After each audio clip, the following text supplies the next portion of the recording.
3 years after my parents got divorced, I ran into my mom at a restaurant. She was having dinner with her daughter. When she saw me, her expression looked a little uncomfortable. Right before she left, she pulled up her phone and opened Venmo. Here, let me send you some money. You and your dad can get yourselves something nice to eat. I pushed her phone back. No thanks, Sarah. It's not like you ever cared much about me or dad before. Her face tightened, and she frowned hard. Why do you have to be as stubborn as your father? If you had stayed with me, you wouldn't be working as a server right now. Tell your dad this. If he admits he was wrong, I'll take you back and give you a good life. I just stared at her coldly and said nothing. Did she not know? My dad had already been dead for 3 years. Sarah Miller looked me up and down, taking in my dirty apron and hands cracked from the cold. She sighed softly. I never should have agreed to let your father take you. It's really been hard on you, hasn't it? If he can't afford to raise you, he should have let go. I shot back coldly. Don't worry about it, Sarah. We're strangers now. Talking like that might give people the wrong idea. Her face darkened. She looked like she wanted to say something else, but fell silent, turning to walk away. I stood there holding my tray, my fingers stiff. A coworker came over. You okay? I shook my head. Another coworker whispered, was that Sarah Miller? From Miller Group? I heard she's completely devoted to her ex-husband. She burned bridges with her whole family for him back in the day. I saw an interview where she said the people she failed the most are her ex-husband and her son. I let out a cold laugh. If she really felt that guilty, why would she have abandoned them? Seeing my disbelief, my coworkers explained. She walked away with nothing for his sake. She gave up custody voluntarily, willing to start from scratch. I heard she built a primary school in a poor mountain area and named it after her son. She's done more than enough. I looked up, my voice expressionless. She pretended to be broke in front of her husband. When she left with nothing, she stuck him with all their debt. He had to donate part of his liver and sell his own blood to pay it off. My dad got a post-op infection and couldn't afford surgery. Meanwhile, she was at an auction buying her new boyfriend a $1 million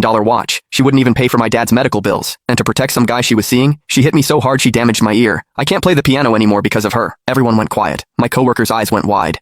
I stayed perfectly calm. Yeah, I'm her son. They shut up immediately. After a moment, one asked, but didn't you just say your dad is already... I didn't answer. Lowering my head to kept working, shutting out the gossip. After my shift, I bought a bunch of white chrysanthemums and a birthday cake. At the cemetery, I set the cake in front of the headstone, where my dad's smiling picture looked back. I crouched down, softly singing, Happy birthday. Happy birthday, Dad, I whispered. I ran into her today. I don't think she knows you're gone yet. The next day, the restaurant was eerily quiet when I showed up. My mom was sitting in the middle of the dining room, an untouched cup of tea in front of her. Her face was dark. The manager wiped sweat off his forehead, forcing a smile. Ms. Miller, we'll definitely look into what happened yesterday and get back to you with an explanation. Before he could finish, her eyes locked onto me, hitting me with a familiar wave of pressure. I walked over, my voice hard. Sarah, what do you want? She looked up, her tone ice cold. Something was wrong with your food yesterday. My daughter got sick on the way home. Her father is very upset. I smiled tightly. So, are you using this as an excuse to come after me? Or do you want to drag me and my dad over to apologize to Caleb like you did 3 years ago?